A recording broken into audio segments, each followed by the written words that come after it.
Get ready for the next battle.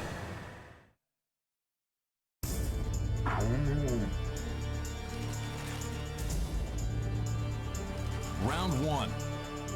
Fight.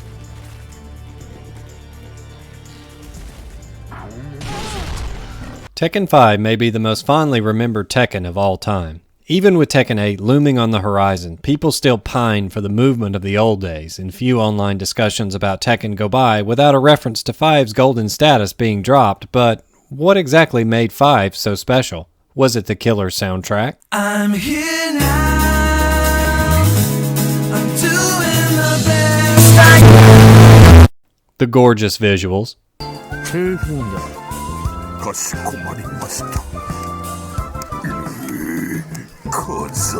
Or maybe it was the competitive scene at the time. Round 5. Fight.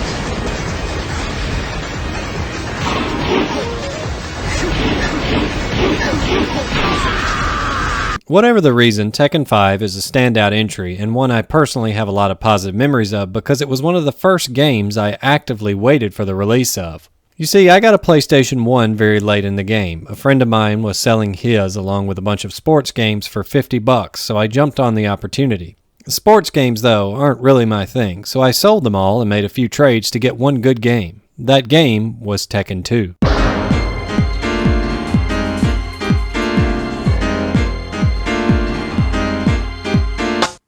When you have a new console and only one game, you play that game to death, and that's what I did with Tekken 2. I had played the game at the arcade before, but after buying it, I gained a new appreciation of its depth and finesse. I enjoyed it so much, I went and bought Tekken 1 off eBay and later picked up a greatest hits copy of Tekken 3 at Walmart. My Tekken obsession waned a little bit after Tekken 3 because I didn't get a PS2, but initially went with the GameCube for the next generation, even though all my friends went PS2 and I was stuck watching the classics they were getting. Heavy hitters like GTA 3, Jak and Daxter, and one game in particular, Final Fantasy X.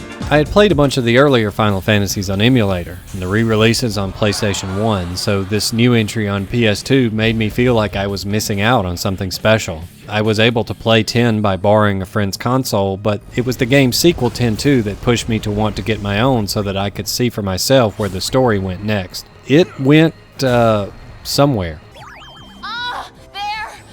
Not long after all this, I got a Christmas gift from the same friend I borrowed that PS2 from. "Didn't you used to like playing the old Tekkens?" he said, as he handed me a wrapped package. Inside was Tekken Tag 1 on PlayStation 2. Console Tekken Tag 1 was amazing, and now there was nothing to stop me from getting T4 either. You can see where this is going. Final Fantasy X-2 released in 2003, which was the year I got my PlayStation 2. Tekken 5 came to arcades in 2004, and my passion for the series was rekindled right at the time T5 news was starting to come out. Lee's fading passion for fighting was rekindled. I read about T5 on TekkenZaibatsu.com and asked my parents to take me to the arcade in the next town over. I walked into that arcade and was blown away by what I saw. New characters, new stages, and a beautiful CGI cutscene playing on loop claiming that series mainstay Heihachi was dead. Heihachi Mishima is dead. Tekken 5 is a game many fans will declare to be their favorite, and after Tekken 2, yeah, I'd probably say it's mine. Just what is it about this entry that captures the hearts of so many Tekken fans? Let's take a moment today and try to find out.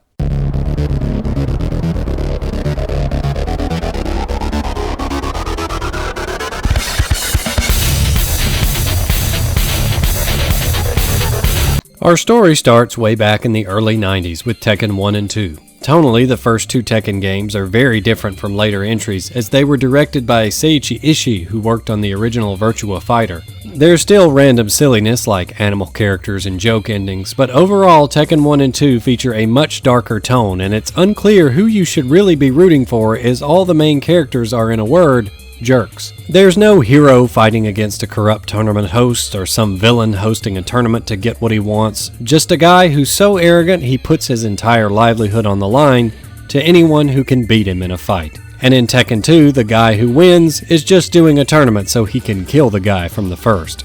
As far as gameplay, Tekken 1 and 2 are very much products of their time. Tekken, like its contemporaries in 3D fighting, used sluggish dash-based movement and moon jumping. Think Fighting Vipers and Last Bronx. At first, I assumed Tekken was just being like these games, but Last Bronx and Fighting Vipers both came to arcades after Tekken 1, so it's very possible these games were inspired by Tekken rather than just copying it. My point is that early in the world of 3D fighting games, the conventions were a lot different than what we have today. Tekken, for instance, allowed control of each fighter's 4 limbs and then gave them a long sheet of moves done by combining those limb buttons with other buttons and motions. Although limb control is taken for granted these days, it was a big deal at the time and a tradition that continues to this day. Most move commands can be figured out by looking in the direction of the move and what limb is used. This sets Tekken's commands apart from the somewhat arbitrary nature of other fighters and their movesets. Tekken 1, as you might expect, was a big hit at the arcades and helped to sell PlayStations when it was ported to the home market, and it stands as a testament to how big of a game Tekken was that a title so light on actual content was moving consoles. This is way before MK1 did it in 2023. Tekken 1 really only has an arcade mode and a versus mode. Not even practice mode is the thing yet. Despite all its gravitas, it still was very raw and sticks out compared to everything after it. Lots of characters had strings or moves that were hilariously broken, and the art style was questionable at places. Work on Tekken 2 must have started almost concurrently with the home port of Tekken 1, if not before. The proof is in the movesets. In the arcade version of Tekken 1, the sub-bosses aren't normally playable, but if you use hacks to control them, you'll see that they have a very limited copy-paste moveset. The home port of Tekken 1 makes them all playable, but gives them abilities based on what's essentially early versions of their Tekken 2 movesets. So Tekken 2 was basically Tekken 1, but with all of its early 3D potential realized, and the story moved along for good measure. Despite Tekken 1 and 2's massive success, Seiichi Ishii left Namco after Tekken 2, and the series would soon change forever. Change the world. My final message. Goodbye.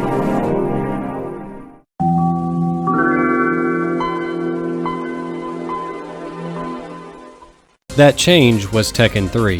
Despite Ishii's departure, Hajime Nakatani returned to produce the game, but this time, a familiar name to all Tekken fans stepped into the director role, or one of them at least, Katsuhiro Harada. Don't ask me for Tekken 3 is arguably the start of modern Tekken. The wacky moon jump and sluggish movement of 1 and 2 was replaced with the smoother movement we know today, and every character was given a sidestep. The story was also a radical departure. Namco took the Street Fighter III soft reboot route and dropped several characters while replacing others with successors that used similar movesets. There was also a new protagonist who was the son of 2 Tekken 2 characters. In order to make this character old enough to fight without having a game involving beating up children, a time skip happened, and 20 years passed in-game between Tekken 2 and Tekken 3. Enter Jin Kazama. Jin gave the Tekken series a true protagonist for the first time. His reason for fighting was just to defeat the game's antagonist Ogre and avenge the attack on his mother. A much simpler and nobler goal than fighting to take over a financial empire. Ogre is also an outside antagonist. He's not really part of the Mishima feud and functions as a common enemy for most of the cast. Instead of a soap opera story about the members of a wicked family fighting each other for power, Tekken 3 was a fairly standard fighting game plot with a little family drama thrown in on the side. Despite what dinosaurs like me think about the plot of Tekken 1 and 2 and its genius, these changes proved popular, and Tekken 3 went on to become the best-selling entry yet. Instead of another numbered sequel, however, 3 was followed up with the incredibly successful Tekken Tag Tournament. Tag 1 used the Tekken 3 engine, with the addition of all the series characters up to that point being playable, and a new tag mechanic. Tekken Tag 1 hit arcades running on PlayStation 1 based hardware, but this version was never ported, and instead the game was given a graphical facelift and a slew of new features,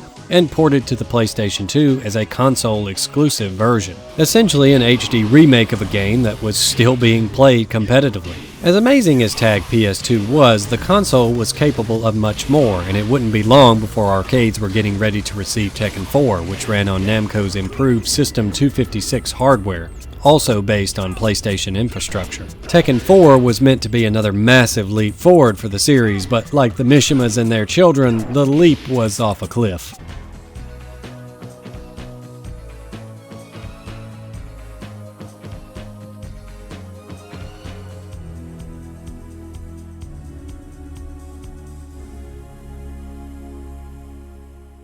In an attempt to be different, Tekken 4 introduced some odd design choices, like stages with uneven terrain or columns in the middle of them.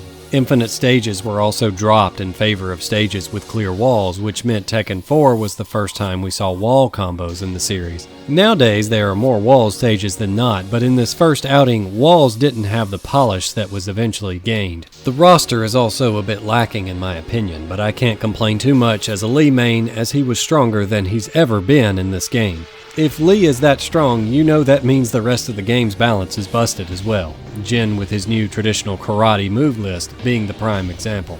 Due to the aforementioned silliness, Tekken was now in a bit of a bad place. T4 didn't tank Namco by any means, but players were unhappy with the changes, and Harada even quit the company, frustrated by what he saw as his personal failures. But if you know anything about Tekken 7's origins, you know that Tekken is a resilient series and it was going to rise from the ashes now just as it would years later after the failure of Tag 2. Katsuhiro Harada decided he wasn't done and came back to Namco, and work started on what would be considered their best entry yet. I'm here now. I'm doing the best I can. Tekken 5, like most Tekkens, began its run in the arcade as a title primarily for competition. There is a story for the arcade version, but very little of it is in the arcade cabinet itself. This was a way for Tekken to build hype in the arcade era for casual fans. The story and character bios were revealed alongside the arcade game, but predominantly from external sources, plus an in-game intro movie that showed the biggest twist in the series yet. Here in 2023, we know this wasn't really the case, at least not until the end of Tekken 7. But for arcade goers walking into T5 for the first time, it certainly seemed the case, even though many questions were raised when Heihachi popped up as a time-release character. Was this a pre-death Heihachi? Was it canon? Did he survive? All questions you had to wait till the home version to find out. All we knew was the T5 story revolved around Heihachi's death and the mystery of who was pulling the strings in the Zaibatsu. The final boss was revealed to be Jinpachi, Heihachi's dad, but what exactly he was doing and for what purpose had to wait till the home release. The roster for Tekken 5 was pretty legit. Tekken 4 had scaled things back a bit and removed even more sub-boss characters and joke characters from the early series. Series random select Mokujin was replaced with a robot, and Roger and Alex were nowhere to be seen, and it's the only Tekken game to date that didn't have some form of Jack playable. T5 returned some of the characters lost after T2 and 3, such as Bruce Irving, Anna, Ganryu, and Wang Jinrei. It even reintroduced Roger as Roger Jr., and Mokujin came back to serve as the Mimic character, and the fairly lame Combat was shelved until Tekken Tag Tournament 2. Tekken 5 embraced the early series history while keeping only the best parts of 3 and 4. Stages with walls were brought back, but they were all even, no wacky terrain or columns mid-stage. The Infinite stage also made a triumphant comeback, with several new ones available for play. All the stages are also infinitely more interesting than Tekken 4's offering. You see, Tekken 4 stages featured predominantly real-world locales, with most fights taking place in shopping malls, parking garages, or just out on the street. The graphics were great, but the locales just weren't that interesting for a fighting game like Tekken. T5 decided to throw caution to the wind and go with stages that were fun rather than realistic, with locales such as a space colony, moonlit field, and a creepy cathedral. As for the gameplay, Tekken 5 feels a lot like what we have today, but with a bigger emphasis on movement, and the bread and butter combos were scaled back to some extent. That's not to say there wasn't big combo damage to be had at high level, quite the contrary. Most infamously in the original version, Steve Fox was straight up broken, having an easy infinite that could be done, but more on the game's balance later. Tekken 5 had a big story hook, incredible roster, and big bombastic stages, all set against an arcade scene that, while in decline, was still somewhat thriving. Tekken 5 was my introduction to competitive Tekken, and I could probably make an entire video on my experiences and the friendships that remain till this day because of it, but that's a topic for another time. Just know that the game was set up for competitive success. On top of all that, the arcade cabinet had PlayStation 2 controller ports, so that players who weren't used to playing on a fight stick could come and compete at the arcade on even footing for the first time. An absolute godsend from Namco's design team. The game was also one of the first games I remember using a card system to track your progress in. Tekken 5 cabs had a card dispenser on the cabinet. For $5 you could get a card to put in the machine and save your favorite character onto. Doing so would let you save your wins and losses as well as fight money earned to that card and save your character as a ghost. To to fight other arcade patrons when you weren't around to earn you money on the side. Prize money, that is. You could then use your prize money to buy customization items for your character which would appear on your ghost during matches. This enticed players to play more to deck out their character. Customization gear was also fairly expensive, and playing the CPU only earned you a pittance, so two-player matches were heavily encouraged. It all just made for a very fun scene at the arcade, and like I said, I could tell you an entire video's worth of stories about the Tekken 5 arcade days. Leave it in the comments below if you have some fond memories of playing T5 or other Tekkens in the arcade. I'm really interested to hear your stories. And after a few short but painful months, the first home version of Tekken 5 hit store shelves.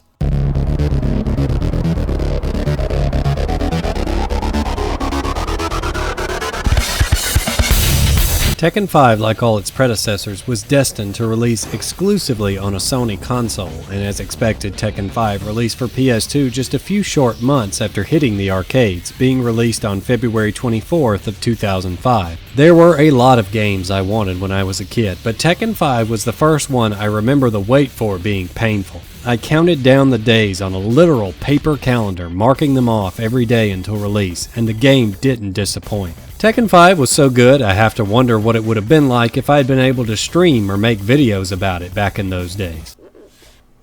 Hey, alright.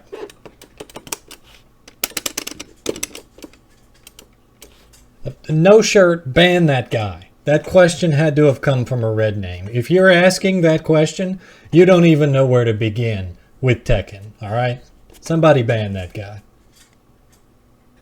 Tekken 5 on PS2 may have been one of the best ports of an arcade game, period. We didn't know how good we had it back then. There were no day one patches, and online connectivity was extremely limited, so no extra DLC or expansions to sell. Just game developers interested in making the best game they possibly could and putting it on a disc. There's another discussion about modern day game release practices to be had, but we'll discuss in a bit how not having access to patching capability in the internet is actually one of the weak points of this port. But first, the positives. When I said Tekken 5 was one of the best ports ever, I meant it, and much of it has to do with what it has besides Tekken 5 itself. Namco went far and above and beyond what was required to add value to this game. The usual Tekken modes like arcade, story, time attack were all there as expected with endings and CGI cutscenes, but there's even more. Tekken 5 includes Arcade History Mode, which lets you play the arcade versions of Tekken 1, 2, and 3 in all their original glory. This is actually really cool even if you own the PlayStation 1 ports, because each of these games had some slight differences with graphics and sounds in the arcade that you'd probably never notice unless you had constant free play access to them.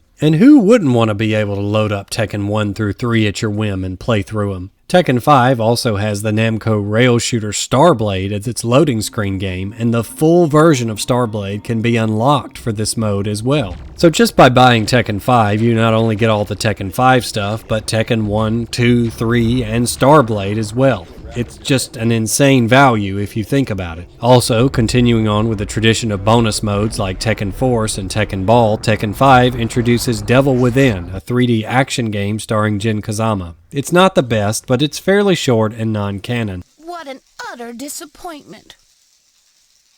Playing through it will allow you to unlock Devil Jin early, and you can also use it to unlock Starblade if you don't get it by playing matches first. As for Tekken 5 itself, the PS2 hardware is a slightly less powerful version of what T5 ran on at the arcade, so it's pretty much an arcade-perfect port, plus some quality of life changes.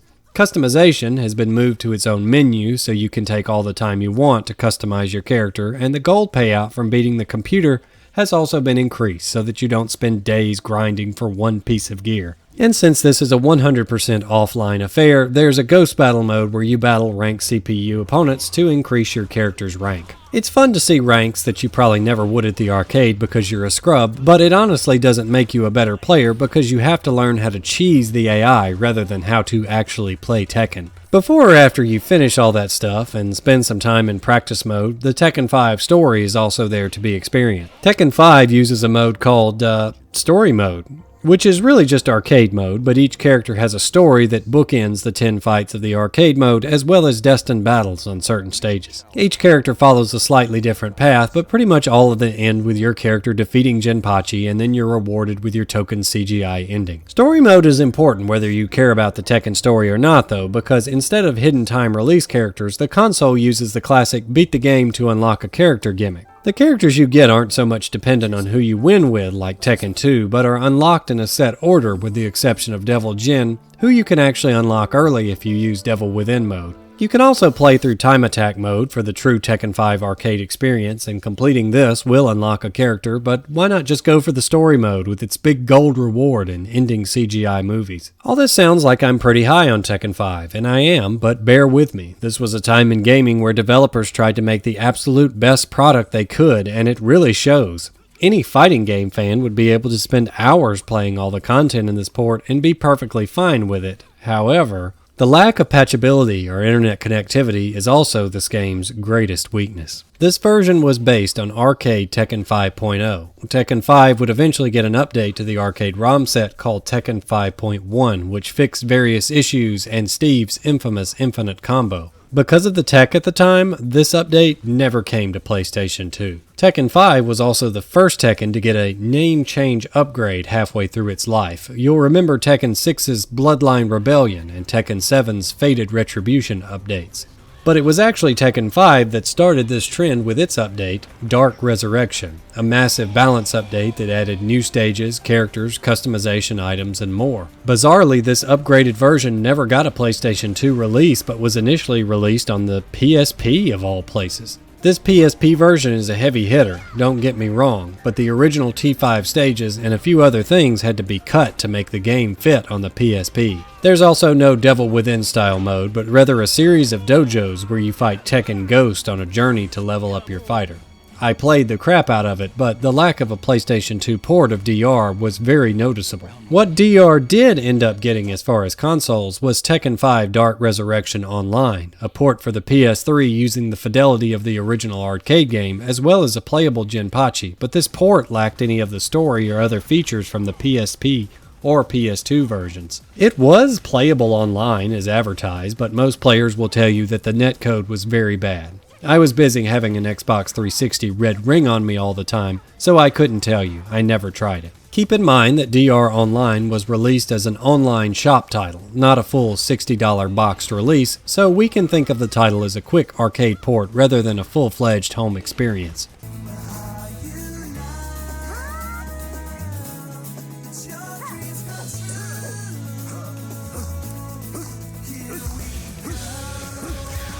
Tekken 5 was an experience in the arcade and at home, but what we didn't realize was that because of the way it was released so quickly, we were all about to pay a terrible price. If you play fighting games or follow a fighting game series, you know how the cycle works. The game comes out, enjoys its life in the competitive scene, and then slowly tapers off before dying officially upon release of the next game. Tekken 5 hit arcades in Japan first before being distributed to worldwide arcade shortly after. The console release hit just a few short months later, coming first to the USA in February of 2005. If you were a Tekken player, this was fantastic news, but like I said, we were all about to pay a terrible price for this in a few years, we just didn't realize it. Like all fighting games, Tekken 5 DR eventually petered out and Tekken 6 was announced, and subsequently began showing up at arcades across Asia, first as a test, then as an official release. Now Tekken has been around since common use of the internet was just in its infancy. But by the time T6 was a thing, everyone, including Tekken fans, had internet access, and it was easier than ever to see what Tekken news was coming out of Japan. But Westerners were starting to notice their Namco arcades weren't getting Tekken 6. Markman Julio himself penned an article about this all the way back in 2008 for SD Tekken and explained that because Namco released T5 to home consoles so soon, many arcade operators felt slighted because they could no longer make back the money they spent on T5. To use a quote directly from Markman's article, "A dedicated Tekken 5 machine went for about $6,000 when it was released. Buying a dedicated machine was the only way to get the game when it first came out, so many arcade owners went on and purchased the game for their customers in hopes to at least break even. When the console release dropped 3 months after the arcade version did, arcade owners didn't know what to think. The cost of a Tekken 6 cabinet was around $12,000, and this isn't 2005 anymore. Arcade operators were hurting even worse than in the T5 days due to the continuing decline of the American arcade industry. The article goes on to mention that Namco did shop Tekken 6 around at the Orlando IAAPA show in 2007, but no one was biting. Arcade owners had been burned by Tekken 5, and now the fear of getting burned by 6 was just too real. Thus, no plans were made to officially distribute the game in the USA. Only mega arcade owners and wealthy individuals with deep pockets could afford to import the game from Asia. It seems that Namco learned their lesson though, because before Tekken 6 first hit arcades in November 26, 2007, it ran in arcades for just over a year before receiving its own version of DR, the previously mentioned Bloodline Rebellion, in December of 2008. Bloodline Rebellion, as if to offer penance to arcade owners, sat as an arcade exclusive all the way until October of 2009 when Tekken 6 was mercifully released on PS3 and Xbox 360. The long-awaited console version contained all the balance patches and features from Bloodline Rebellion and was also notable because it was the first time that Namco released Tekken on something that wasn't PlayStation. But the console release pretty much marked the end of Tekken 6's refinement as a game. No further content or major balance patches would be released, with the sole update being to the game's scenario campaign mode, allowing you to play it online with co-op.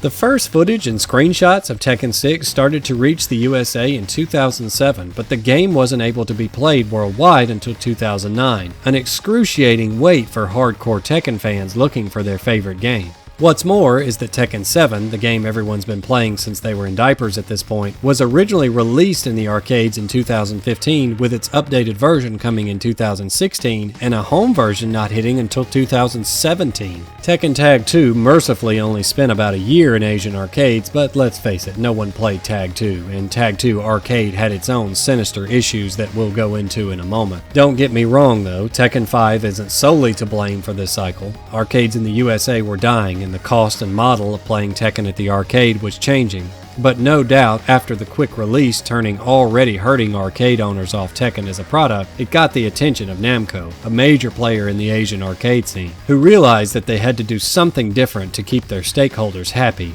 or at least placated.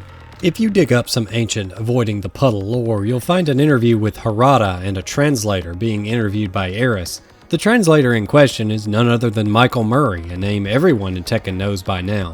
In the interview, Murray states for Harada that in addition to the decline of American arcades, the business model for a game like Tekken had changed. Tag 2 used network features instead of cards to keep track of all the player data and rankings. These cabinets communicated with other Tag 2 cabinets all over the world. Namco knew that American arcades weren't a sustainable place to release such an investment-heavy machine. To bring Tag 2 to America would mean making a non-network version that was very limited in features compared to the Asian arcade experience. The high cost of the cabinet and its required infrastructure would mean severely limiting the experience in the USA if they were to distribute it to what few willing buyers there were. And Namco was afraid this would mean a cheaper cabinet and a lesser experience. In the interview, Harada says he believes this would bring down Tekken as a whole because if the cheaper version was produced for overseas, everyone back home would want the cheaper version too, and no one would buy the beefier, more featured version. Well, duh, Harada. It's an ugly truth, but one I completely understand from a business perspective. There's also the matter of the game's DRM scheme. No, I don't mean dope rounds and matches, I mean DRM, Digital Rights Management, in an arcade game. Tekken Tag 2 had always online DRM. Again, this is an arcade cab, not a program people download off WinRAR.com. I couldn't find pricing for a TTT2 cab new, but it likely retailed for well over $10,000, and they had the audacity to put DRM in it. Players didn't just pay to play, arcade owners had to pay to play for them to be able to. The cabs required an internet connection to be played and also functioned on a credit system. If your cab didn't have enough Namco credits on it, players in your arcade couldn't even pay to play it themselves. You heard that right. Arcade operators who bought the system had to pay for people to be able to play it. I don't know if Namco justified this as paying for the upkeep of the game's online rankings or what on paper, but reading this in 2023 makes my brain hurt at how awful it sounds. Imagine being one of those arcade owners in the US who was burned by Tekken 5 and you somehow managed to remain in business at this point.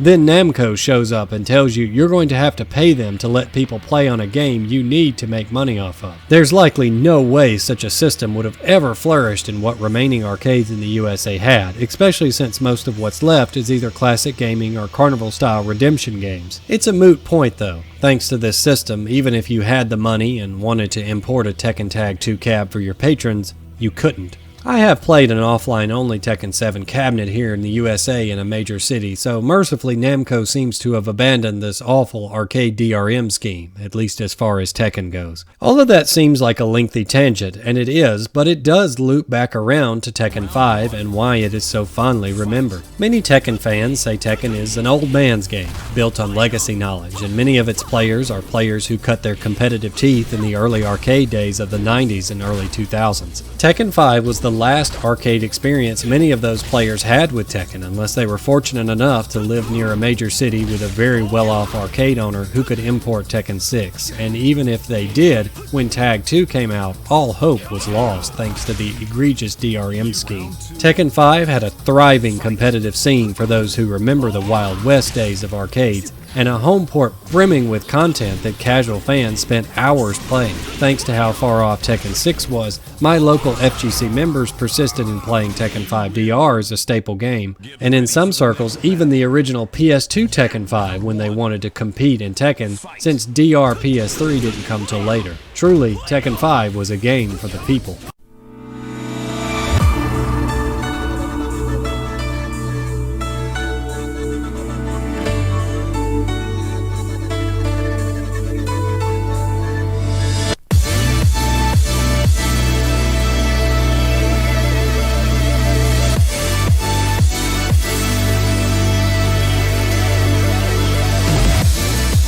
I'm not sure if the magic of Tekken 5 can truly ever be captured again. Tekken 8 no doubt has a huge budget thanks to Tekken 7's long-term success, but even with hours of content, Tekken 8 will have a hard time fitting itself into such a perfect storm of nostalgia and competition like T5 has. Part of me worries that Tekken 8 will implode in short order due to the shadow of Tekken 7 looming over it. One opinion I've heard more than once is that Tekken 8 has a few new features, but it feels too much like Tekken 7. Tekken 5 was a radical departure from 4, and that's just another reason it stood out so well. If Namco tries to make a game that's like Tekken 7 2 rather than a true Tekken 8, I don't know if such a game can last as long. I do know that we're in uncharted territory. For the first time ever, Tekken 8 will be a console game first, then an arcade game. A complete reversal of Namco's strategy with every single Tekken that has ever come before it. That being said, Namco should be bold and look to 5 in an industry full of release now, patch later mentality, and give the fans a product worthy of being pressed onto a disc. Produce a great product that pros and casuals can enjoy. Tekken 5 laid the foundation for how to do it. Now, they just have to deliver. And stop selling Kunimitsu and just put her in a base roster for once. Please? 8, 7, 6, 5, 4, 3, 2, 1. Game over.